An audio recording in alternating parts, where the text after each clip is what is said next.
ठीक है, तो होमवर्क करे हो? सर आधा के हैं।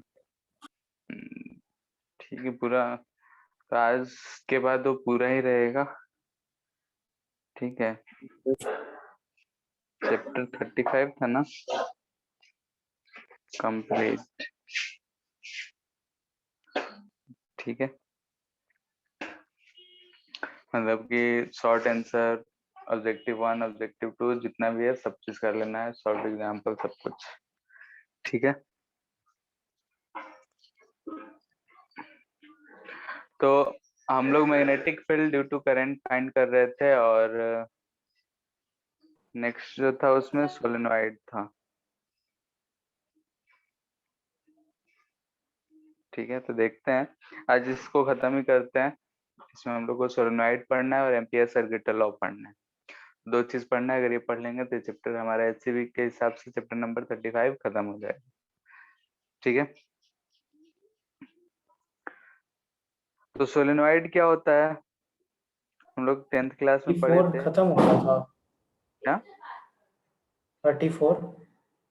34 इसके बाद चलेगा। ठीक है, उसमें मैग्नेटिक फील्ड के कारण किसी चार्ज पे फोर्स और करंट कैरिंग कंडक्टर पे फोर्स के बारे में। ठीक है, यस सर। तो उसके बाद 34 चलेगा और लास्ट में मैग्नेटिक प्रॉपर्टी यानी 36 वाला चलेगा। ठीक है, तो इसमें हम लोग को देखना है कि सोलेनोइड है। सोलेनोइड क्या होता है सबको पता है। इलेक्ट्रोमैग्नेट। ठीक है, ऐसा जो होता है मैनमेड मैग्नेट, इसे बनाते हैं हम लोग आर्टिफिशियल मैग्नेट। ठीक है, इस तरीके का अगर वायर को हम किसी कॉइल पे लपेट देते हैं, यानी कि कोई भी कोर पे लपेट देते हैं, तो उसे हम लोग बोलते हैं कि इट इज सोलेनोइड। ठीक है, यानी कि इसमें ऐसा करंट जा रहा है तो ऐसा करंट बह रहा होगा। इसमें दिख रहा है कि हमें जितने वायर से उतने नंबर ऑफ लूप्स नजर आ रहे हैं। ठीक है, तो हम लोग जानते हैं कि अगर एक करंट कैरिंग लूप होगा तो उससे भी मैग्नेटिक फील्ड निकलता है। तो यहाँ पे बहुत सारे लूप को हमने आसपास में रख दिया है, तो सब सारे लूप से मैग्नेटिक फील्ड निकल रहा होगा, सब एडअप होके कुछ वैल्यू हमें मिलेगा। तो इस चीज को हम लोग सोलेनोइड बोलते हैं। ये जो लेंथ एल है इसे लेंथ ऑफ सोलेनोइड बोलते हैं। ये जो इसका सिलेंड्रिकल शेप है उसका रेडियस बन रहा है, तो रेडियस ऑफ सोलेनोइड हो गया। एक टर्म डिफाइन करते हैं कैपिटल एन, ये होता है नंबर ऑफ टर्न्स को रिप्रेजेंट करता है। ठीक है, कि कितना टर्न है। और एक स्मॉल एन डिफाइन करते हैं हम लोग कैपिटल एन बाई लेंथ, यानी कि टर्न्स पर यूनिट लेंथ को रिप्रेजेंट कर रहा है। ठीक है, तो ये चीज हो गया इसका, कि अगर ये सारे टर्म्स हम लोग यूज करते हैं, करंट आई बह रहा है, ये चीज बीच में अगर कोई भी चीज नहीं है तो म्यू नॉट लेंगे, अगर कोई मीडियम रखा हुआ है तो म्यू लेंगे। ठीक है, एक चीज और, इस चीज को हम लोग ऐसे भी रिप्रेजेंट कर देते हैं कि ऐसे मान लेते हैं कि दो कोर का एंड है। जैसे कि इस फिगर में देखें तो यहाँ से हमें करंट बाहर निकलता हुआ दिख रहा है और यहाँ अंदर जाता हुआ दिख रहा है, तो हम लोग उसको ऐसे रिप्रेजेंट कर देते हैं। ऐसे दो लाइन खींच दिए, ऊपर हम ऐसा डॉट। ठीक है, इसका मतलब क्या हुआ कि ऊपर जो है वायर जो दिख रहा है उसमें करंट ऊपर की तरफ आ रहा है और यहाँ से करंट जो है अंदर की तरफ जा रहा है। ठीक है, इस तरीके से अगर हम दिखा देते हैं तो हमें बीच का वायर्स ड्रॉ नहीं करने पड़ते हैं। ठीक है, तो सोलेनोइड को हम लोग ऐसे भी रिप्रेजेंट कर सकते हैं, ये इसका लेंथ एल है। ठीक है, ये इसका मिड पॉइंट है, एक्सिस है। अगर इसके एक्सिस पे ही हमें मैग्नेटिक फील्ड निकालने पूछा जाएगा, क्योंकि हम लोग लूप के लिए भी सिर्फ एक्सिस पे ही निकालते हैं, और जगह निकालना थोड़ा कॉम्प्लिकेटेड है तो हमारे लिए नहीं, तो हम इसको एक्सिस पे ही निकालते हैं। तो लेट से कि हम इस पॉइंट पी पे निकालना चाहते हैं, तो इसको हम पूरी तरीके से इस एंगल से कवर कर सकते हैं। लेट से जहाँ पी है वहां से ये अल्फा एंगल पे है और ये जो है बीटा एंगल पे है। ये रेडियस तो आर दिख ही रहा है। ठीक है, अगर हमें इतना कुछ पता है तो हमें अगर बोला जाए कि पॉइंट पी पे इसके कारण मैग्नेटिक फील्ड क्या होगा, तो जैसे कि हम जानते हैं कि एक लूप होता तो उसके लिए भी मैग्नेटिक फील्ड था, तो इतने सारे लूप है तो मैग्नेटिक फील्ड तो होगा ही। जैसे कि अगर हम फर्स्ट फिगर में करंट की डायरेक्शन के हिसाब से देखें कि करंट इधर की तरफ बह रहा है, तो इसके हिसाब से अगर देखें तो इधर से हम देख रहे हैं तो क्लॉकवाइज दिख रहा है, यानी कि साउथ की तरह ट्रीट होगा या नॉर्थ की तरह, या राइट हैंड से भी हम देखें तो इसमें जो मैग्नेटिक फील्ड का डायरेक्शन होगा वो ऐसा अंदर जा रहा है, अंदर में ऐसा यूनिफॉर्म मिलता है, फिर बाहर हमें ऐसा मिलेगा। ठीक है, तो ये हमें मैग्नेटिक फील्ड लाइंस।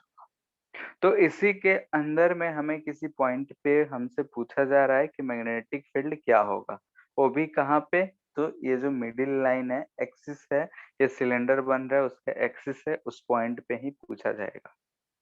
तो उस पॉइंट से हम देख रहे हैं कि दोनों एंड जो है ऐसा अगर वर्टिकल लाइन ड्रॉ करते हैं तो अल्फा और बीटा एंगल बनाते हैं। तो यहाँ से हम बोलते हैं कि magnetic field at point P क्या होगा, एट पॉइंट पी पे हमें पता करना है। ठीक है, पॉइंट पी पे अगर हम ध्यान से देखें तो एक एक लूप से मैग्नेटिक फील्ड जुड़ा होगा। ठीक है, हर लूप के वजह से मैग्नेटिक फील्ड सेम डायरेक्शन में है, तो हर लूप का मैग्नेटिक फील्ड उस पॉइंट पे जितना आया होगा उन सबको हम जोड़ेंगे तो हमारा आंसर मिल जाएगा। तो कैसे जोड़ेंगे, तो हम लोग इसमें क्या करते हैं कि ये मान लेते हैं कि हमारा सोलेनॉइड है। ठीक है, हम सिर्फ लेंथ रिप्रेजेंट कर रहे हैं, ये समझना है कि सोलेनॉइड ही है। अब ये जो है लेट से एक्सिस है, इस पॉइंट पे हमें निकालना है, तो हम यहाँ से किसी थीटा एंगल पे गए और एक छोटा सा डी थीटा एंगल का ऐसा, यानी कि यहाँ से हम एक्स दूरी पे गए और dx एलिमेंट ले लिए। इस dx एलिमेंट को देखेंगे हम तो हमें ऐसा रिंग ही मिलेगा। ठीक है, ऐसा रिंग टाइप का मिलेगा हमें ये dx लेंथ पे, जिसमें अगर हम इसे ध्यान से देखें तो dx वाले को अगर हम ड्रॉ कर रहे हैं तो ऐसा कुछ dx है, ऊपर से ऐसे करंट जो है बाहर आ रहा है और इधर की तरफ इन हो रहा है, ना कि इसमें जितने वायर हमें दिखेंगे उन सबसे ऐसा करंट जा रहा होगा, दिख रहा है। यानी कि अगर हम इसके थ्रू जो अगर हम डी आई करंट लिखना चाहते हैं इस एलिमेंट से, यानी कि जो हम एलिमेंट ले रखे हैं इस एलिमेंट से कितना करंट, यानी कि ये लूप बन रहा है तो उसमें करंट कितना होगा, तो अगर एक वायर है, ठीक है, एक वायर का अगर हम करंट को बोल रहे हैं कि आई है, तो इसमें नंबर ऑफ वायर्स क्या होंगे, तो एन इंटू डी एक्स, ये टोटल नंबर ऑफ वायर्स हो गए, क्योंकि एन रिप्रेजेंट कर रहा है number of turns per unit length, तो एन इंटू डी एक्स करेंगे तो हमें नंबर ऑफ सर टर्न्स मिलेंगे। लेकिन ऐसा तो तभी कह सकते हैं ना जब सारा लूप्स बहुत पास पास में होगा, क्योंकि हम हाँ लोग जो तो एलिमेंट ले रहे हैं वो हो सकता है ना कि मतलब खाली जगह में भी हो। हाँ तो सोलेनोइड में ऐसा ही होता है कि सारा वायर्स टच ही रहते हैं। ठीक है, ऐसे एकदम रहता है पास पास में। ठीक है, ऐसा नहीं होता है कि सेपरेटेड अलग अलग दूरी पे रहे। ठीक है, मतलब यस हम सर। इसमें बहुत सारे नंबर है, छोटे से लेंथ में बहुत नंबर ऑफ टर्न्स हम लोग लिखते हैं, तो यहाँ से हम ऐसा लिख सकते हैं N D I equal to N D X into I. ये जो हमें मिला ये क्या मिला कि इस छोटे से लूप में जो करंट है वो हमें मिला। अगर हमें ये दिख रहा है कि इसका सेंटर जो है यहाँ से एक्स दूरी पे है, तो इस लूप की वजह से हम लिख सकते हैं क्या मैग्नेटिक फील्ड, हमें रिंग दिख रहा है, field due to element, element की वजह से अगर हम मैग्नेटिक फील्ड लिखना चाहें तो क्या लिखेंगे, डीबी इजकल टू बोलो mu naught d I r square by two r square plus x square raise to power 3/2, यही लिखेंगे। Yes sir. ठीक है, तो यहाँ डी आई का वैल्यू रख लेते हैं, तो यहाँ दिख रहा है mu naught r square by 2 d I है एन, तो एन आई बाहर ही लेते हैं, एन आई इंटीग्रल के अंदर हो जाएगा 1/r² plus x square as to power 3/2 into D X, mu not an I ये चीज मिलेगा। आर स्क्वायर तो कांस्टेंट ही है तो उसे बाहर ले सकते हैं,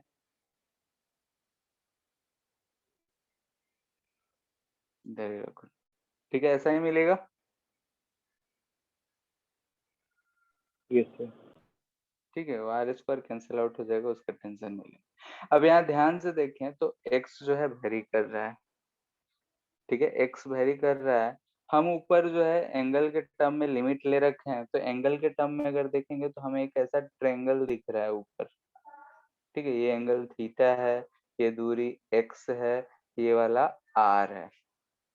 तो यहाँ से हम देख रहे हैं कि x equal to r of tan theta लिख सकते हैं, तो dx इक्वल टू क्या लिख सकते हैं, r sec square theta into d theta, ठीक है, ये दोनों चीज हम लोग यूज कर लेंगे।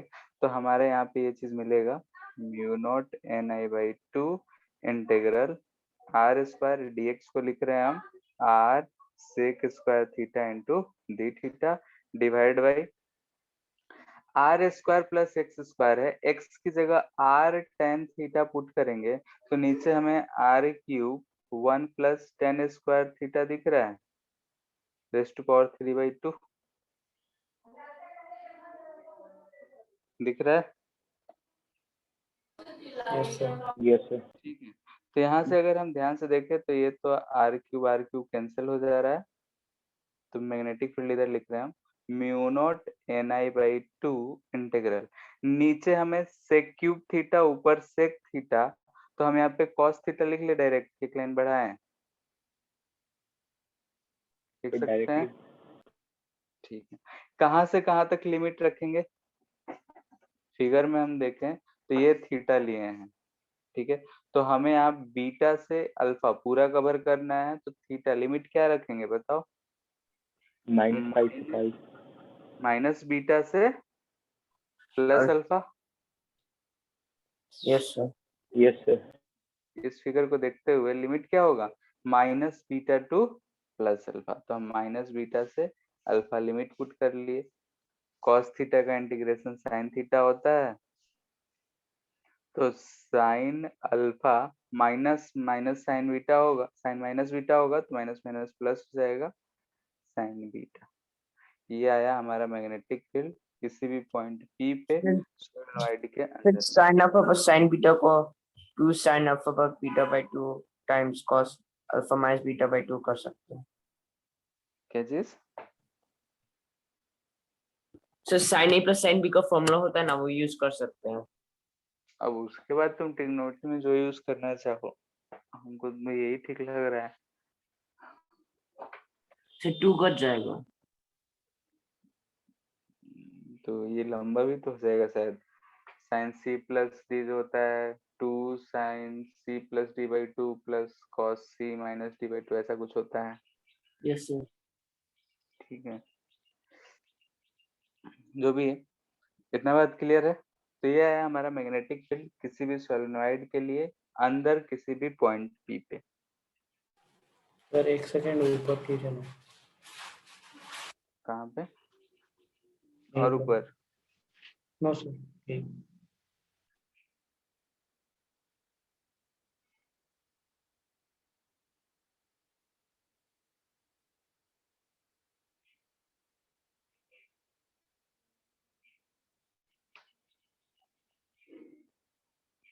हो गया। Yes sir. अगर इसमें केसेस देखें तो ऐसा केस बन सकता है, पहला कि हमें लॉन्ग सोलेनोइड बोले, ठीक है, लॉन्ग सोलेनोइड 90% केसेस में यही चीज बोलेगा, ठीक है, लॉन्ग सोलेनोइड, या फिर बोल सकता है कि जो रेडियस है much much less then length हो, दोनों चीज सेम चीज को ही रिप्रेजेंट कर रहा है, ठीक है, रेडियस जो है लेंथ के रिस्पेक्ट में बहुत छोटा है, या फिर सोलेनोइड जो है बहुत लंबा है और हम इसके सेंटर पे फाइंड करना चाहते हैं। तो इस पॉइंट P से हम अगर अल्फा बीटा देखेंगे तो दोनों क्या मिलेगा बताओ? 90। अल्फा बीटा दोनों क्या मिलेंगे? 90 डिग्री। तो अल्फा बीटा अगर दोनों 90 डिग्री मिलेंगे तो इस केस में मैग्नेटिक फील्ड एट सेंटर की अगर हम बात कर रहे हैं, जो भी हमारा लॉन्ग सोलेनोइड है उसका, तो क्या आएगा? Mu naught NI/2 into 2 sine 90 degree. यहाँ से हम याद रखेंगे कि V नॉट जो आ रहा है वो कितना आ रहा है? Mu naught NI। ठीक है, magnetic field number of turns increase करेंगे तो बढ़ेगा, करंट इंक्रीज करेंगे तो बढ़ेगा। म्यू नॉट है, उसकी जगह अगर कोई ऐसा मीडियम रख देते हैं म्यू, तो भी बढ़ा सकते हैं। तो अंदर में मैग्नेटिक फील्ड बढ़ाने के लिए हम लोग सॉफ्ट आयरन यूज करते हैं। जो कोर होता है उसमें हम लोग क्या यूज करते हैं? Soft iron. सॉफ्ट आयरन इसलिए यूज करते हैं, पैरामैग्नेटिक होता है, तो उसको अगर हम मैग्नेटिक फील्ड में रखते हैं तो मैग्नेटिज्म बढ़ जाता है। ठीक है, उस चीज को हम लोग लास्ट में देखेंगे कि क्यों रखते हैं। यही चीज अगर हम बोले हाफ कि लॉन्ग इनफाइनाइट। हाँ ठीक है, इनफाइनाइट ही है, यानी कि लॉन्ग सोलेनोइड है। ठीक है, but magnetic field at any and. ठीक है, लॉन्ग सोलेनोइड है लेकिन हम मैग्नेटिक फील्ड किसी एंड का बात कर रहे हैं, तो किसी एंड पे बात करेंगे यानी कि ये पॉइंट होगा, लंबा है। तो यहाँ से अगर हम देखेंगे तो बीटा हमें क्या दिखेगा? 90 डिग्री। एक 90 और डिग्री और एक अल्फा 0। 0 डिग्री। तो इस केस में मैग्नेटिक फील्ड अगर हम लिखेंगे तो क्या मिलेगा? Mu naught mu n. Naught.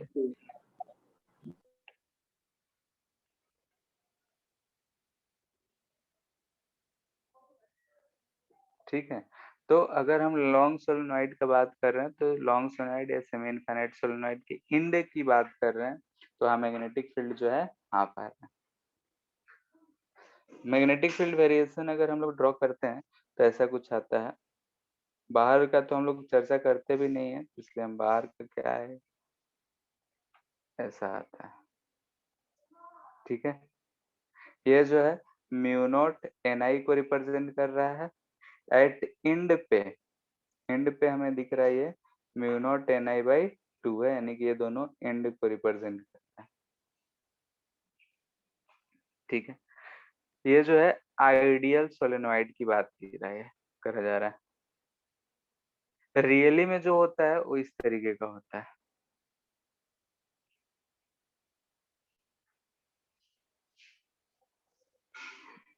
ठीक है, ऐसे जाता है, यानी कि यूनिफॉर्म हमें कहीं नहीं मिलेगा। आइडियल के केस में हम लोग देख रहे हैं कि अंदर में हमें यूनिफॉर्म मैग्नेटिक फील्ड मिल रहा है, तो नॉ रियल के केस में ऐसा कुछ आता है। ये रियल सोलेनोइड का केस। ठीक है, तो इस पे क्वेश्चंस भी डायरेक्टली फॉर्मूला बेस्ड रहते हैं या फिर कहीं कहीं यूज होगा। तो हमें ये याद रखना है कि magnetic field due to solenoid जो होता है म्यू नॉट NI होता है। ठीक है, कहीं भी अगर कोई भी पार्टिकुलर चीज नहीं बोल रहा आइडियल सोलेनोइड है और उसके मैग्नेटिक फील्ड की बात की जाए तो अंदर की बात कहीं भी किया जाएगा तो हम बोलेंगे म्यू नॉट NI, और एंड पे म्यू नॉट NI/2। ठीक है,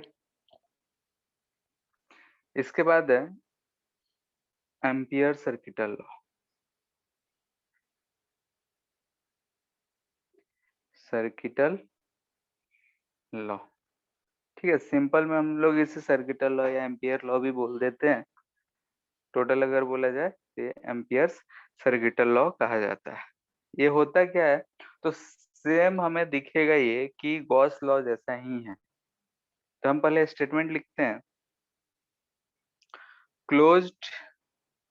अगर गॉस लॉ को याद करो तो याद था close surface integral of electric field through a Gaussian surface will be equal to charge enclosed by epsilon naught, यही था। यस ठीक है, तो यहाँ भी देखो वैसा ही स्टेटमेंट आएगा, close integral of line integral. ठीक है, लाइन इंटीग्रल यानी यहाँ सरफेस नहीं पाथ लेते हैं ऑफ मैग्नेटिक फील्ड या इंडक्शन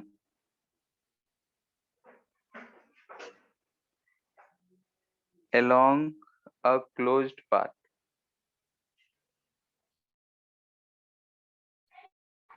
इस क्लोज्ड पाथ को हम एम्पेरियन पाथ भी बोलते हैं, ठीक है। Closed path is equal to mu naught times current enclosed by mu naught times current enclosed by and coming out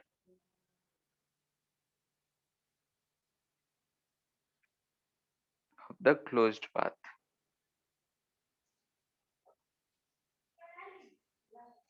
Enclosed and coming out of the closed path. Closed path से कितना current enclosed है, बाहर आ रहा है, बाहर आने को positive लेते हैं, डायरेक्शन देखेंगे कैसे चूज करते हैं, ये चीज करते हैं। इसको मैथमेटिक के टर्म में लिखे तो ऐसा लिखते हैं, ये गोला लगा देते हैं, यानी कि क्लोज इंटीग्रल का रिप्रेजेंटेशन है कि यानी जहां से शुरू वहीं पे खत्म। मैग्नेटिक फील्ड बी डॉट, यहाँ पे वहां एरिया यूज करते थे लेकिन यहाँ पे हम लोग लेंथ यूज करते हैं, ठीक है। तो B dot D l is equal to mu naught times current, यहाँ पे इनक्लोज्ड होगा उस चीज को लेंगे, वहां पे charge enclosed by epsilon not था, यहाँ पे ये चीज होगा। क्लियर है? जैसे कि अगर हम यहाँ पे लूप लिए हैं, करंट ऐसा अगर बह रहा है, लेट से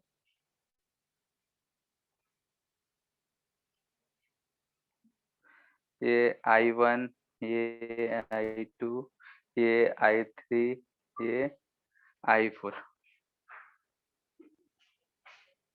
ठीक है, ऐसा है।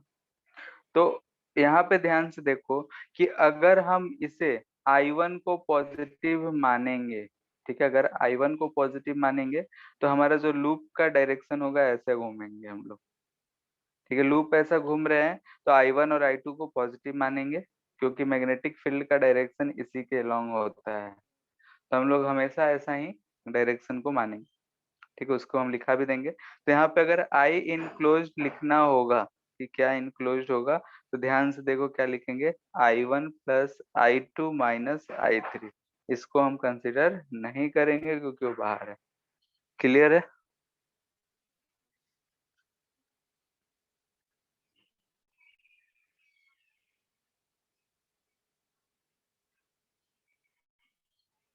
इतना बात में कोई दिक्कत?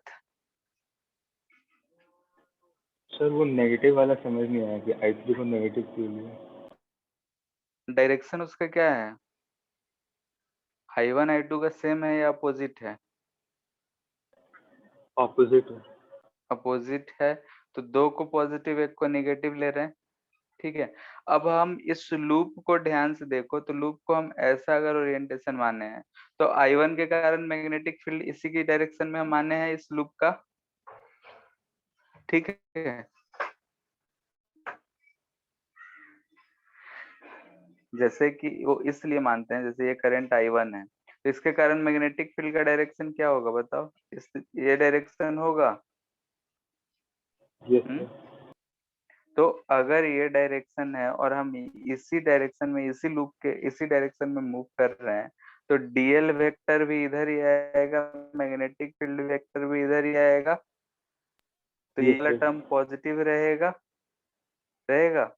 तो इसलिए हम लोग इस ऐसे अगर पाथ को घूमेंगे तो I1 I2 के मैग्नेटिक फील्ड के राउंड घूम रहे हैं, तो I1 I2 को पॉजिटिव लिए और I3 को निगेटिव लिए। क्लियर है? Yes sir. ठीक है, तो हमेशा इस चीज को हम लोग देखते हुए लूप लेंगे, ज्यादा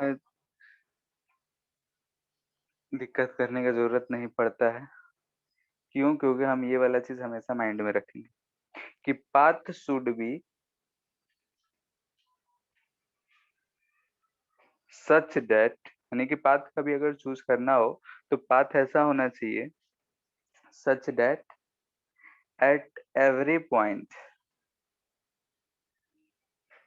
ऑन पाथ, पाथ के हर पॉइंट पे, ठीक है, magnetic field is either tangential, ठीक है, टेंजेंशियल रहे, और टेंजेंशियल में मोस्ट प्रोबेबली यही कोशिश करेंगे कि जिधर मैग्नेटिक फील्ड का डायरेक्शन है उधर ही हमारा डीएल वेक्टर भी रहे, क्योंकि करंट उस डायरेक्शन में हम पॉजिटिव लेंगे। क्लियर है? और नॉर्मल टू डीएल वेक्टर, ठीक है, आइदर टेंजेंशियल, टेंजेंशियल में भी हम ये कोशिश करेंगे कि डीएल वेक्टर के अलोंग ही रहे मैग्नेटिक फील्ड, दूसरा नॉर्मल टू ये रहे। इससे फायदा क्या होगा? तो टेंजेंशियल से फायदा ये हो गया कि अगर इंटीग्रल बी डॉट डीएल है तो ये हमें क्या मिलेगा बताओ? इंटीग्रल बी इंटू डीएल लिख सकते हैं हम,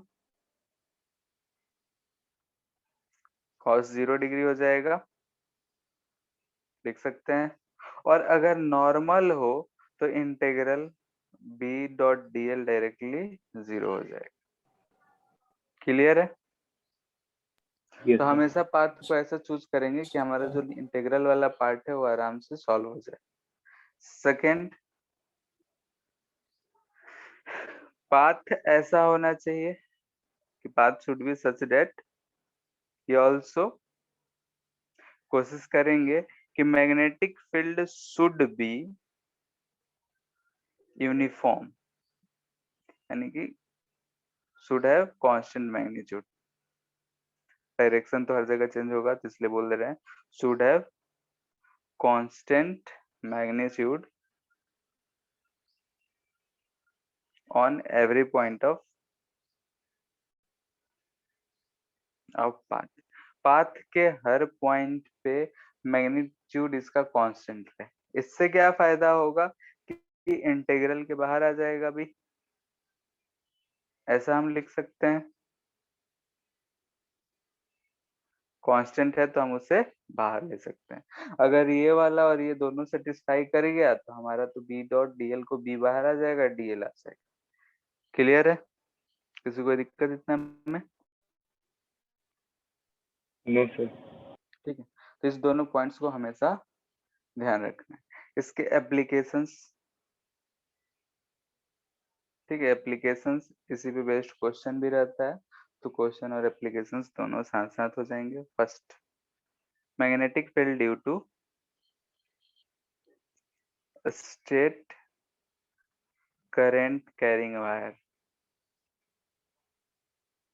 ठीक है, लॉन्ग वायर है, उसमें में करंट बह रहा है, तो उसके कारण मैग्नेटिक फील्ड अगर हमें पता करना है किसी पॉइंट पे तो क्या होगा?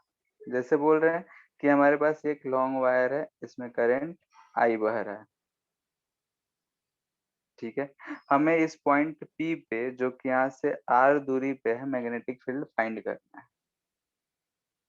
तो क्या करेंगे हम लोग? गॉस लॉ में क्या कर देते, अगर चार्ज रहता था तो एक क्लोज सरफेस बनाते थे, लेकिन यहाँ पे हमें, तो यहाँ पे हमको सरफेस नहीं बल्कि पाथ बनाना है। तो पाथ कैसा लेंगे कि जो सिमेट्रिकल हो? Circular square path. सर्कुलर लेंगे, सिलेंड्रिकल सरफेस ना हुआ, सर्कुलर लेंगे ना, ठीक है, तो इसे हम बोल रहे हैं ये क्या है? एम्पेरियन पाथ है, ठीक है, पाथ ले रहे हैं तो सर्कुलर लेंगे। इसमें हम घूमने का टेंडेंसी क्या रखेंगे बोलो? ऊपर से देखेंगे तो एंटी क्लॉकवाइज या clockwise? Sir anti clockwise. Anti clockwise, क्योंकि मैग्नेटिक फील्ड हम जानते हैं इसी डायरेक्शन में होता है, तो हम ऐसा घूमने का टेंडेंसी रखेंगे। उससे क्या फायदा होगा? तो ध्यान से देखो, बी पे जो है मैग्नेटिक फील्ड इधर ही मिलेगा और डीएल वेक्टर भी हमारा इधर ही मिलेगा, ठीक है, तो अकॉर्डिंग टू एम्पियर लॉ हम बोल सकते हैं, ठीक है, एम्पियर सर्किटल लॉ हम शॉर्ट में बोल रहे हैं, एम्पियर लॉ, क्या बोल सकते हैं कि इंटीग्रल बी डॉट डीएल जो है ये mu not into I enclosed है। तो बी डॉट डीएल को ध्यान से देखो तो दोनों के बीच में हमें एंगल जो बनता हुआ दिख रहा है वो 0 डिग्री बन रहा है। दूसरा चीज, ये चूंकि हर जगह सेम दूरी पे है वायर से, तो मैग्नेटिक फील्ड भी कांस्टेंट होगा, तो हम इसे ऐसा लिख सकते हैं B d l cos of 0 degree, जो कि होगा म्यू नॉट इंटू, इसके अंदर करंट आई दिख रहा है। कॉस 0 1 होता है, बी बी है, ये इंटीग्रल डीएल क्या देगा हमें? 2 pi r। 2 pi are mu not into I, तो बी इजकल टू आ जाएगा mu not I upon 2 pi R, यही आया करता था। Yes sir. ठीक है, सर तो लेकिन हम मतलब लोग सरफेस, मतलब हम लोग वो कैसे ले रहे हैं, लाइन उस पे कैसे डिपेंड कर रहा है, वो नहीं किस समझ पे, में आया। कौन सा? फिर मतलब हम लोग लूप का डायरेक्शन लिए ना कि मतलब इस डायरेक्शन में ले रहे हैं, हम्म, सर उससे जैसे क्या कि हाँ हाँ ठीक है, चेंज होगा, उसका सिग्निफिकेंस करंट नहीं है। ऐसे जा रहा, करंट ऐसे जा रहा है, ये लूप हो गया। अगर हम लूप का डायरेक्शन इधर लेंगे तो डीएल वेक्टर हमारा इधर होगा और मैग्नेटिक फील्ड वेक्टर इधर होगा। सर मतलब ठीक है, लूप का डायरेक्शन का जरूरत ही क्या। क्या? ये बस डायरेक्शन के लिए है और कुछ नहीं, कि अगर लूप हो रहा था यहाँ पे हमें माइनस आ जाता ना, तो बी माइनस में आ जाता, यानी कि लूप का अपोजिट आ जाता, बस इसलिए, इसीलिए हम उससे ज्यादा लिखाए भी नहीं। ठीक है, यस सर। अब यहाँ पे एक और करंट होता है ऐसा, मान लेते हैं ये I1 होता है, ये I2 होता। तो इस केस में अगर हम यहाँ पे राइट साइड लिखते, उस समय हमें थोड़ा दिक्कत होता है। क्या दिक्कत होता है आप बताओ? अगर हम फर्स्ट वाले के लिए देख रहे हैं तो निगेटिव आना चाहिए, और सेकंड वाले के लिए पॉजिटिव आएगा, यस सर। क्योंकि इसमें करंट का डायरेक्शन इधर है। तो अब हम इसमें I1 माइनस I2 लिखें या I2 माइनस I1 लिखें, कौन सा सही होगा? आई इनक्लोज्ड में सर दोनों सही होगा।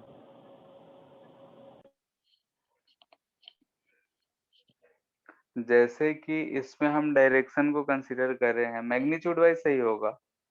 ठीक है, मैग्नीट्यूड वाइज कोई दिक्कत नहीं हो, क्योंकि दोनों में मैग्नीट्यूड सेम ही मिलना है। ठीक है, लेकिन एक में पॉजिटिव मिलेगा, एक में निगेटिव मिलेगा। Yes sir.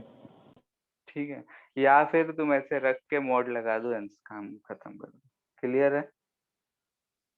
Yes sir. ठीक है, मोड लगा दो तो झंझट ही नहीं रहेगा। बाकी अगर ऐसे लेने से सिर्फ हमारे ये है कि पॉजिटिव में आ रहा है और कुछ नहीं। सर ठीक अगर है, दो करंट पास कर रहे हैं तो एम्पेरियन पाथ हम लोग दो नहीं लेंगे। क्या? उस हेलो, केस में अभी आप बताए उसमें एम्पेरियन वही सेम है। हाँ तो एम्पेरियन क्या है, कोई भी क्लोज पाथ हो सकता है। ठीक है, अंदर में करंट कहाँ बह रहा है उससे सर कोई तो लेना देना सेम नहीं क्यों है। लिया हम लोग दोनों के लिए? क्या? सर सेम क्यों लिया हम लोग दोनों के लिए? सेम क्यों लिए? यस क्या दिक्कत है बताओ? गॉस लॉ जब हम लोग सर, वहां निकालते, पे दोनों करंट के थ्रू, सर इस केस में तो मतलब दोनों के through mu not by 4 pi x, तो उससे डिस्टेंस तो अलग होगा ना दोनों पाथ के थ्रू। तो वहां पर तो हाँ तो, मैग्नेटिक फील्ड फिर कांस्टेंट नहीं है, एक हाँ तो एम्पियर हम, दोनों के लिए। ठीक है, उस केस में ये जो लेफ्ट पार्ट वाला हमारा पोर्शन है integral B dot D l, इसे हम सॉल्व नहीं कर पाएंगे, लेकिन इधर वाला तो कर सकते हैं ना, राइट साइड यस वाला सर। तो देख सकते हैं। हाँ, इसलिए हम बोल रहे हैं। ठीक है, अब इंटीग्रल बी डॉट डीएल को कोई ऐसा वैल्यू नहीं बोलते हैं, जैसे कि इलेक्ट्रिक फील्ड में ई डॉट डीए को फ्लक्स बोलते थे, तो यहाँ पे बी डॉट डीएल को ऐसा कुछ नहीं बोलते हैं। तो चीज हमें उतना फाइंड करने के लिए देता नहीं है, तो हमेशा सिमेट्रिकल ही देगा। ठीक है,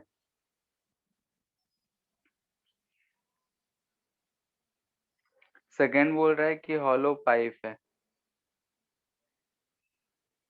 ठीक है, हॉलो पाइप है। हॉलो पाइप कहने का मतलब क्या है, लॉन्ग ऐसा दे रखा है, ये ऐसा सिलेंड्रिकल शेप का है, लंबा सा है, हम छोटा ही बना रहे हैं, ऐसा है। ये इसका एक्सिस हो गया, ठीक है। इसका रेडियस जो है आर है। इसमें जो करंट है वो कहाँ बह रहा है, तो पाइप है। पाइप मतलब समझ रहे हो, बीच में खोखला होगा, ठीक है। यानी कि अगर इसमें से करंट बहेगा तो क्या ऐसे सरफेस पे ही सिर्फ बहेगा, बोलो। Yes sir. ठीक है, तो इसकी वजह से हम एक पॉइंट पी पे निकाल रहे हैं जो आर दूरी पे है। तो इसमें दो केस बनेगा। केस वन हम बोल रहे हैं कि आर ग्रेटर देन आर हो तब क्या होगा, और केस टू बोल रहे हैं जब आर लेस देन आर होगा तो क्या होगा। दोनों सॉल्व करके जल्दी से बताओ क्या होगा।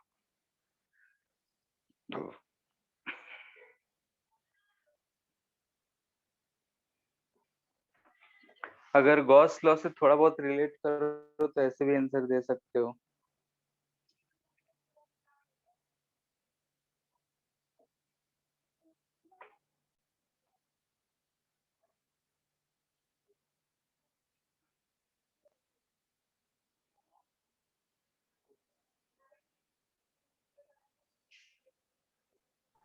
सर इनसाइड में मैग्नेटिक फील्ड 0 होगा। ठीक है, और आउटसाइड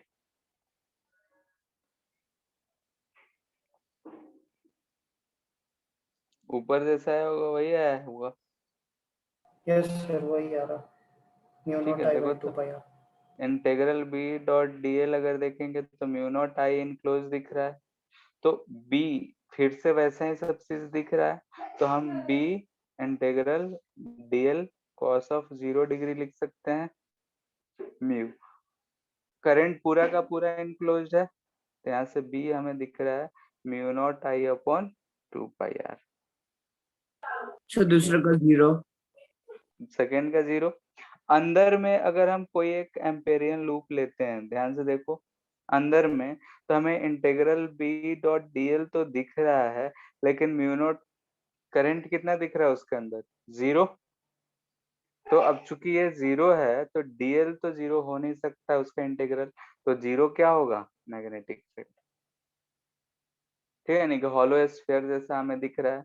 अगर हम मैग्नेटिक वर्सेस आर बनाएं तो आर इजकल टू आर तक ये 0 है, फिर ऐसा है 1/r का रिलेशन है, ऐसा कुछ हो। क्लियर है।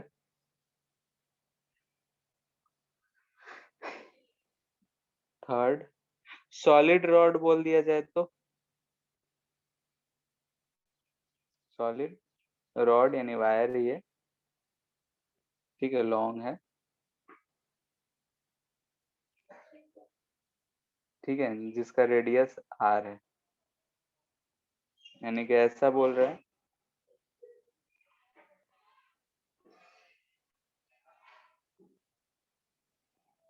ये पूरे सरफेस से करंट जा रहा होगा,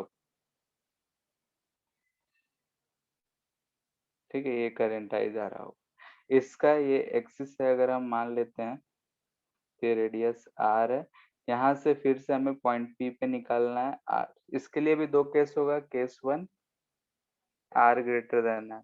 फर्स्ट केस के लिए आंसर बताओ। सर जब आउटसाइड होगा तो mu not I by two pi are. Mu not I direct लिख दे, किसी को कोई दिक्कत। सेम चीज आएगा बाहर बनाएंगे तो, यस सर। ठीक है, सेम एज एवॉव लिख देते हैं। Case two r less than r हो तो क्या होगा,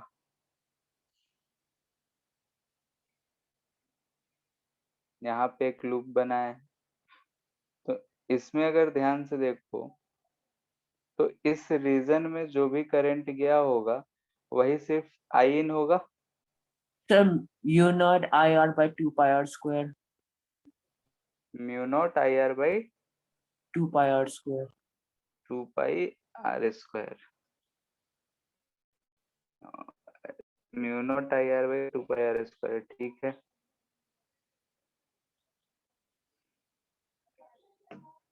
क्या करेंगे इसमें, इधर तो b इंटू डीएल रहेगा ही, इधर हम वही लिख रहे हैं डीएल कॉस ऑफ 0 डिग्री। इधर अगर हम देखें तो mu not into I enclosed. I enclosed हमें पता करना है। तो यहाँ दिख रहा है कि पाई आर स्क्वायर एरिया से करंट जो जा रहा है आई, तो 1 यूनिट एरिया से क्या होगा, आई बाई पाई आर स्क्वायर। तो स्मॉल पाई आर स्क्वायर से करंट कितना जा रहा होगा, तो यही हमें आई इनक्लोज्ड मिलेगा, जो कि दिख रहा है I r square by pi r square. Clear है? तो इस चीज को अगर हम यहाँ रखेंगे तो यहाँ पे हमें क्या मिल रहा है, B into two pi r is equal to mu not I r square by, अच्छा पाई पाई तो कट गया है, आर स्क्वायर। ठीक है, तो एक आर से ये कर गया, तो बी इजकल टू मिल गया mu not I upon two pi r square. Sir ऊपर 8 भी होगा। इसका अगर हम वेरिएशन ड्रॉ करें तो कैसे जाएगा, सॉलिड स्फीयर में हम लोग जैसे इलेक्ट्रिक फील्ड फाइंड करते थे, यहाँ से यहाँ तक हमें कांस्टेंट दिख रहा है, और इसके बाद यस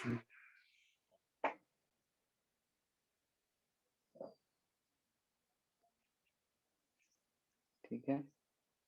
फोर्थ, फिर से सोलेनोइड। अगर सोलेनोइड से हम फिर फाइंड करना चाहते हैं तो क्या होगा,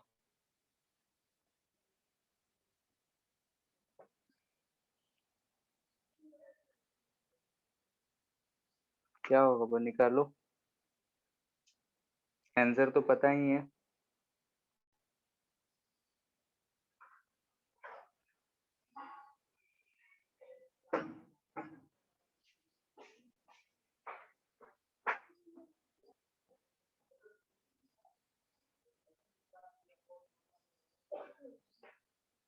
कैसे निकालेंगे,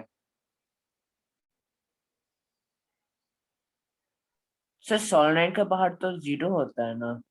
हाँ बाहर में मैग्नेटिक फील्ड 0 होगा, अंदर में सिर्फ हम एक ही डायरेक्शन में यूनिफॉर्म मानेंगे। नहीं, ऐसा हम ले रहे हैं,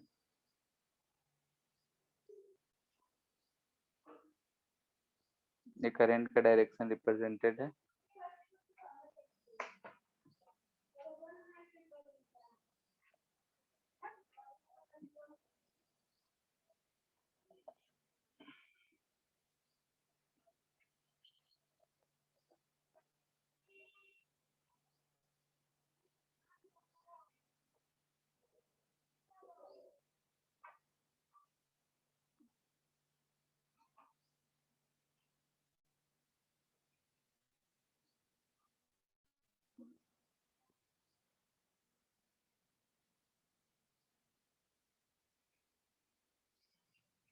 कैसा एलिमेंट लोगे, मतलब एम्पिरियन लो, हमें यहाँ पे इसके बीच में ही निकालना है इस पॉइंट पे। तो हम क्या करेंगे कि एक ऐसा लूप मान लेंगे, ठीक है, जैसे पी क्यू आर एस। तो अगर हम इंटीग्रल इस केस में बी डॉट डी एल लिखते हैं तो उसे हम क्लोज है, तो हम ऐसा लिख सकते हैं पी से Q B dot D L plus Q से R B dot D L plus R से S B dot D L plus S से फिर हम पी पे आ गए तो बी डॉट डी एल, हमें क्लोज मिल गया। इसको हम mu not by I enclose निकाल लेंगे। ठीक है, तो यहाँ से हम आई इनक्लोज्ड यहाँ पे लिख रहे हैं। आई इनक्लोज्ड क्या होगा, अगर इसका लेंथ हम एल बोले हैं तो n into l number of turns दिख रहे हैं किसमें है, इंटू आई, यही होगा आई इनक्लोज्ड। Yes sir. ठीक है, तो ये तो हमें पता है, मैंने है कि हमें B dot D l find करना है। तो बताओ इसमें क्या होगा B dot D L,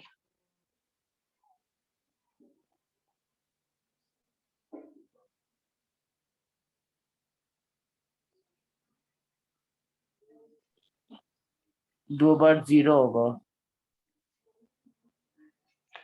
P Q का क्या होगा, पी टू क्यू का, मैग्नेटिक फील्ड इसी डायरेक्शन में है, ये भी इधर ही है, तो इसे हम बी इंटू एल लिख सकते हैं। Yes sir. मैग्नेटिक फील्ड तो यहाँ P से Q तक यूनिफॉर्म होता है। Q2R में जा रहे हैं तो मैग्नेटिक फील्ड इधर है, डीएल इधर है, तो अंदर तो जीरो इधर है, और बाहर में जो होता है बी आउटसाइड हम लोग लेते हैं कि ये जीरो है, तो ऊपर जीरो ही है, तो इसके कारण हमें जीरो मिलेगा। वैसे ही यस R2S भी जा रहे हैं तो जीरो, क्योंकि आउटसाइड में मैग्नेटिक फील्ड ही जीरो है। इसके लिए भी फिर से मैग्नेटिक फील्ड यहाँ पे परपेंडिकुलर दिख रहा है और ऊपर जीरो है, तो ये भी जीरो है, तो ये हमें B/L दिख रहा है। तो फ्रॉम फर्स्ट एंड सेकेंड अगर हम बात करें तो हम यहाँ से बोल सकते हैं दिस इम्प्लाइज दैट कि इंटीग्रल B.dl जो होता है ये mu not into I enclose होता है। दिस इम्प्लाइज दैट B.dl आया हमारा BL equal to mu not, I enclose आया NIL, तो L से L गया, यहाँ से हमें दिख रहा है B equal to mu naught NI। अभी यही आया था, ठीक है, तो इससे भी हमें वही चीज मिल रहा है, mu naught NI inside. Sir यहाँ पे एक सर्कुलर वो नहीं ले सकते थे लूप? सर्कुलर लेते तो फिर थोड़ा गड़बड़ हो जाता। ठीक है, सर्कुलर कैसे लेते लेते बताओ। करंट के डायरेक्शन में ही लेते तो भी गड़बड़ था कि करंट कितना इनक्लोज हुआ हम नहीं बता पाते, क्योंकि हमें यहाँ पे इससे ऐसा एक वायर भी दिखना चाहिए कि भाई इसमें करंट बह रहा है, तो उसे ही हमें घेरना था। दिख रहा है? Yes sir. ठीक है, और इसके अबाउट अगर सर्कल लेते तो सिमेट्रिक हमें नहीं दिखता। बाहर वाला तो चलो फिर भी जीरो होता, अगर यहाँ पे ऐसे सर्कुलर पार्ट होता तो हम उसके लिए नहीं लिख पाते। Fifth, toroid. टोरॉइड क्या होता है?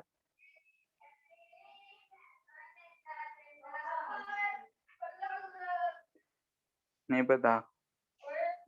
जैसे कि सोलेनोइड है, सोलेनोइड के अगर हम दोनों एंड को पकड़ के ऐसा एक सर्कल बनाना चाहें, ठीक है, दोनों एंड को हम पकड़ के ऐसा मोड़ के एक सर्कल बना दें, यानी कि जो तुम्हारे टिप टॉप पेन जो आता है उसमें जो स्प्रिंग लगा होता है वो सोलेनोइड के शेप जैसा होता है, उसके दोनों एंड को पकड़ के हम ऐसा घुमा के एक दूसरे से चिपका दें तो हमें ऐसा शेप मिलेगा।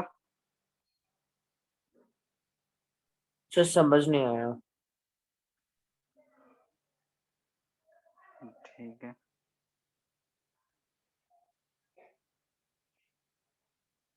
जैसे कि हमारा जो स्प्रिंग होता है इस तरीके का कुछ शेप होता है, यस होता सर। है, इस दोनों को हम पकड़ के ऐसा घुमा के एक दोनों को चिपका दें तो हमारा ऐसा सर्कुलर टाइप का बनेगा।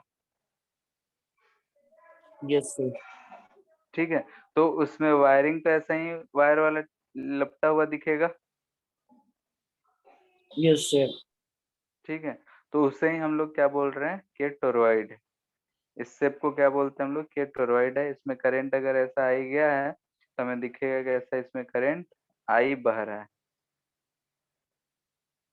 ठीक है, तो ऐसा शेप होता है, तो इसे हम लोग बोलते हैं कि ये टोरॉइड है, इधर से करंट गया इधर से आ गया, यानी कि ये दोनों एंड था, इस दोनों एंड को हम पकड़ के सोलेनोइड को ऐसा सर्कुलर शेप में बना दिए।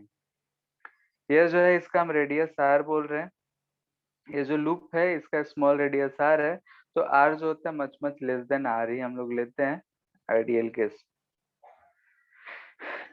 ठीक है, यानी कि जो हमारा वो ये वाला रेडियस था इसके लेंथ के रिस्पेक्ट में बहुत छोटा था आइडियल सोलेनोइड के लिए, तो उसे अगर करेंगे तो इसका जो रेडियस बन रहा है सर्कुलर लूप का, उसका रेडियस इसके जो क्रॉस सेक्शन है उसके रिस्पेक्ट में बहुत बड़ा है।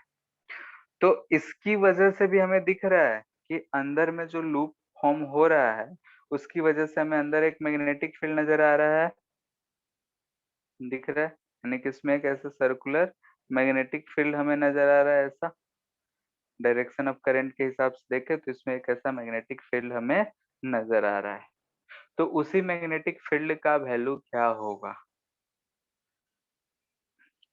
ठीक है, तो इस मैग्नेटिक फील्ड क्या होगा, ये मैग्नेटिक फील्ड इनसाइड में क्या होगा वो हमें पता करना है। कैसे करोगे?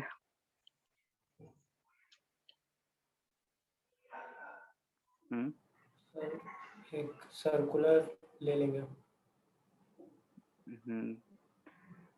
और फिर उसको इंटीग्रेट सर्कुलर कर देंगे r से r+r तक।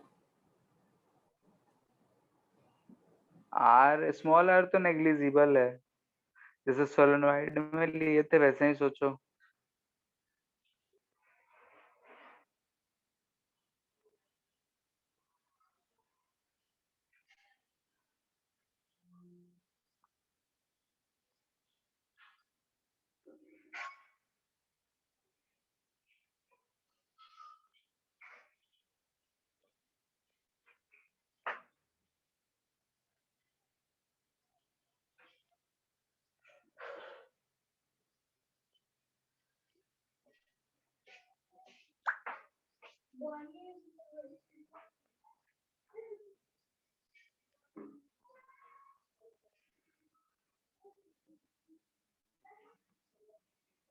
हो गया।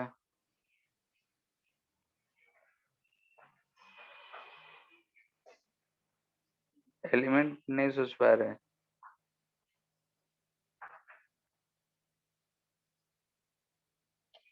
देखो,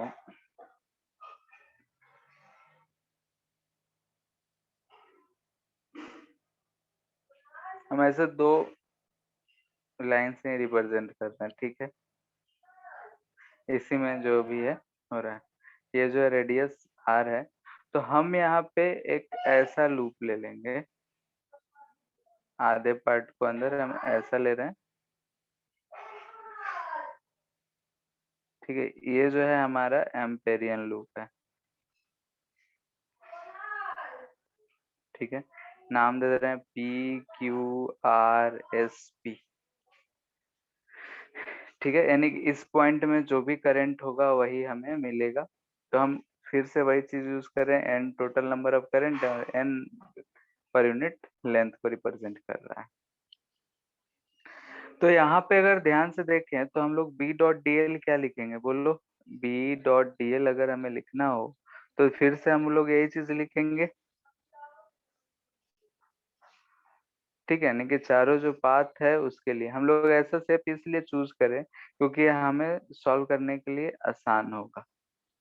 क्यों आसान होगा? तो ध्यान से देखो, P से Q तक मैग्नेटिक फील्ड भी इधर ही होगा, डीएल वेक्टर भी इधर ही होगा, तो हम इसे डायरेक्टली लिख सकते हैं B इंटू, अगर ये एंगल थीटा है तो R इंटू थीटा लिख सकते हैं। कोई दिक्कत? Q से R के लिए अगर हम Q से R जा रहे हैं तो मैग्नेटिक फील्ड डीएल वेक्टर से परपेंडिकुलर है और बाहर जीरो है, तो इसे हम जीरो बोल सकते हैं। भी आउटसाइड यहाँ भी जीरो है, सोलेनोइड कहीं केस है तो आउटसाइड जीरो है, मैग्नेटिक फील्ड यहाँ पे दिख रहा है इधर और डीएल वेक्टर परपेंडिकुलर है। वैसे ही ये R2S जा रहे हैं तो ये तो भाई आउटसाइड है तो जीरो ही है, और ये सिमिलरली जैसा Q2R था वैसा ही R2P है तो ये भी जीरो ही होगा, तो ये BR थीटा मिल रहा है। अब I इनक्लोज्ड की बात की जाए, एंड आई इनक्लोज्ड क्या होगा? तो आई इनक्लोज्ड होगा n इंटू लेंथ। लेंथ क्या लिखेंगे? चूंकि स्मॉल आर यानी कि इसका ये रेडियस नेग्लिजिबल है तो हम इस लेंथ को आर थीटा ही लिख सकते हैं, ठीक है? Into I. तो यहाँ से दोनों को अगर हम देखें तो this implies that integral B dot D L equal to mu not into I enclose होता है। दिस इम्प्लाइज दैट कि बी आर थीटा जो है वो mu not N R theta I के बराबर है। ये आर थीटा से आर थीटा गया, ये मैग्नेटिक फील्ड जो है सोलेनोइड के अंदर जितना था उतना ही दिख रहा है, ठीक है? सोलेनोइड में और इसमें अंतर क्या दिखा? तो सोलेनोइड के अंदर जो मैग्नेटिक फील्ड था वो बाहर निकल के स्पेस में भी चला जा रहा था, लेकिन ये जो मैग्नेटिक फील्ड है उसके अंदर ही रह रहा है। तो जैसा कि हम लोग इलेक्ट्रिक फील्ड एनर्जी पढ़े थे वैसे ही मैग्नेटिक फील्ड एनर्जी भी होता है कि जहां जहां मैग्नेटिक फील्ड है वहां वहां उसका एनर्जी भी होगा। तो सेकेंड टोरॉइड के केस में हम देख रहे हैं जो भी एनर्जी है वो सिर्फ इसी रीजन में कन्फाइंड है, वो बाहर फैला हुआ नहीं है और बाहर बर्बाद नहीं हो रहा है। ठीक है, सेम वैसा ही हम समझ सकते हैं कि एक चार्ज कैरी प्लेट पे अगर चार्ज देते थे हम लोग, तो जो इलेक्ट्रिक फील्ड था उस प्लेट से इंफिनिटी तक बिखरा रहता था। लेकिन अगर कैपेसिटर बना दिए एक और प्लेट रख के, तो जितना भी इलेक्ट्रिक फील्ड था उन दोनों प्लेट्स के बीच में आ जाता था। वैसे ही ये सिचुएशन हो रहा है। क्लियर है? इतना सर बात में ये वाला किसी को एक बार और दिक्कत? बता दीजिए ना, मेरा कट गया था। कौन सा?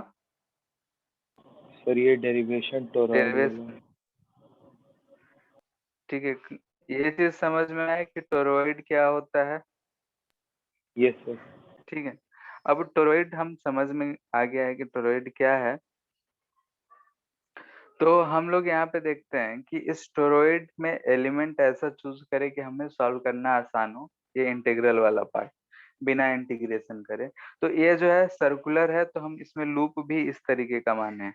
ठीक है, ऐसा मानने से क्या हुआ, तो पी क्यू के लिए लिख रहे हैं, तो पी से क्यू के लिए तो मैग्नेटिक फील्ड भी तो यूनिफॉर्म है, और डीएल को इंटीग्रेट करेंगे पी से क्यू, तो ये आर इंटू थीटा लिख सकते हैं हम, क्योंकि इसका जो स्मॉल आर था ये बहुत ही छोटा, आर लेस देन आर है, तो हम सिर्फ कैपिटल आर मान के ही कर सकते हैं। ठीक है, तो यहाँ पे हम बी इंटू आर थीटा लिख लिए। क्यू टू आर के लिए, क्यू टू आर के लिए हम देख रहे हैं, तो अंदर में मैग्नेटिक फील्ड और डीएल वेक्टर आपस में परपेंडिकुलर दिख रहे हैं, और बाहर में तो मैग्नेटिक फील्ड जीरो ही है। तो इसके लिए मैग्नेटिक फील्ड का इंटीग्रेशन डीएल के साथ जीरो मिलेगा। आर एस आउटसाइड है, तो मैग्नेटिक फील्ड जीरो है, तो जीरो। फिर d B dot D l की बात कर रहे हैं, तो ये क्यू आर जैसा ही है, तो ये भी जीरो। फिर आई इन क्लोज की बात कर रहे हैं, तो ये number of turns into length.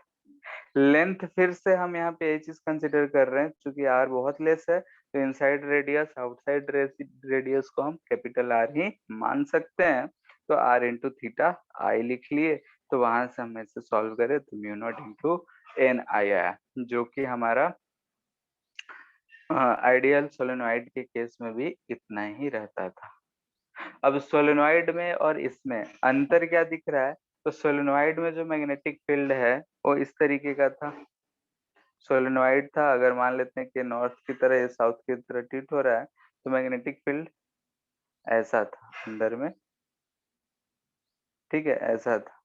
लेकिन इस केस में जो मैग्नेटिक फील्ड की अगर हम बात कर रहे हैं, तो ऐसा लूप में है, यानी कि पूरा का पूरा मैग्नेटिक फील्ड इसी रीजन में कन्फाइंड है। इसमें इधर की तरह और इधर की तरह बाहर बिखर नहीं रहा है। ऐसा इसलिए कह रहे हैं क्योंकि हम लोगों ने देखा था कि इलेक्ट्रिक फील्ड की वजह से जो होता है उसमें भी कुछ ना कुछ एनर्जी रहता है। इलेक्ट्रिक फील्ड है तो एनर्जी रहता है। तो वैसे ही मैग्नेटिक फील्ड भी अगर रीजन में है तो मैग्नेटिक एनर्जी रहता है। ठीक है, तो इस वजह से ऐसा। क्लियर है? Yes sir. सर इसको ठीक है, जनरलाइज करके बोल सकते हैं कि स्क्वायर स्क्वायर में भी यही सब होगा। स्क्वायर में सर सॉलिनॉइड का कोई भी शेप लो। हाँ, उसमें क्या करना है? सर इससे जनरलाइज नहीं कर सकते हैं कि उसमें भी magnetic field mu not into N I होगा।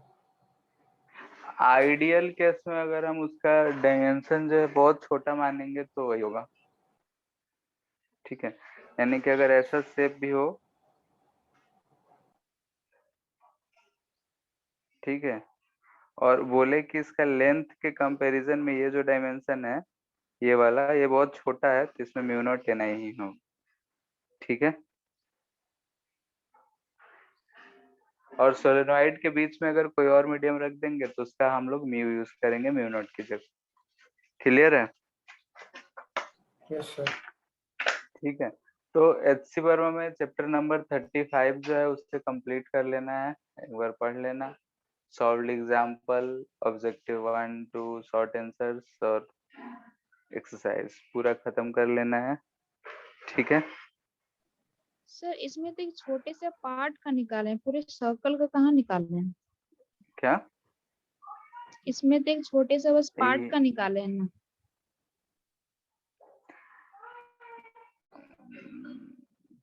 ऊपर में भी तो हम पार्ट का ही निकाल रहे थे। जैसे कि हम लोग ये गॉस लॉ यूज करते थे, तो हम वहां वो सब प्रॉपर्टी लिखाए थे, यहाँ पे हम नहीं लिखाए हैं क्योंकि ज्यादा जरूरत नहीं पड़ता है। वहां पे एक चीज हम लोग लिखाए थे कि अगर हम इलेक्ट्रिक फील्ड फाइंड कर रहे हैं तो पूरे चार्ज डिस्ट्रीब्यूशन के लिए था, भले ही हम छोटा सा ही पोर्शन क्यों ले। याद है, अगर हम ऐसा लेते थे कि ये चार्ज है इनफाइनाइट, तो हम इसमें सिलेंड्रिकल लेंथ एल लेकर ही सॉल्व करते थे। ठीक है, यानी कि हम वो इसके अंदर का ही चार्ज लेते थे, लेकिन इलेक्ट्रिक फील्ड वो पूरे पूरे चार्ज डिस्ट्रीब्यूशन के लिए देता था। वैसे ही यहाँ पे भी है। ठीक है, तो भले ही हम छोटे से पोर्शन के लिए निकाल रहे हैं, लेकिन ये जो हमें मैग्नेटिक फील्ड मिल रहा है वो पूरे के लिए ही मिल रहा है। और दूसरी बात कि इसमें जो मैग्नेटिक फील्ड आ रहा है वो यूनिफॉर्म आ रहा है। अंदर में अगर किसी भी पॉइंट पे हम यहाँ पे फाइंड करेंगे तो हमें सेम वैल्यू मिलेगा।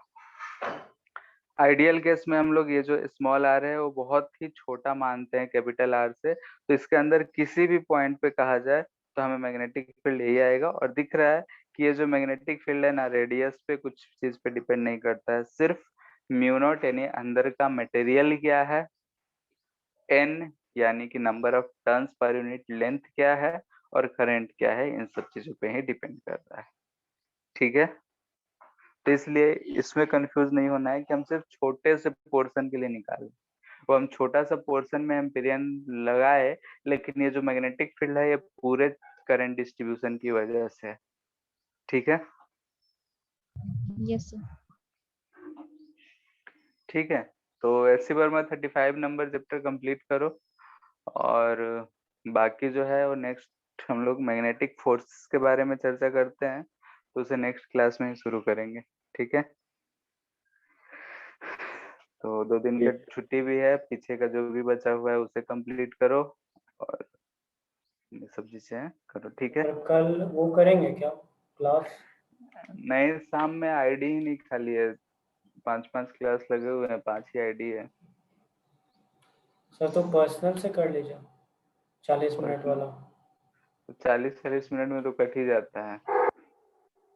तो 2 मिनट के सर लिए इस करता है। वीक रहने दीजिए, नेक्स्ट वीक ही कर लीजिएगा।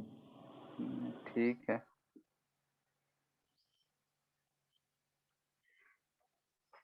ठीक है फिर। Thank you sir. ठीक है।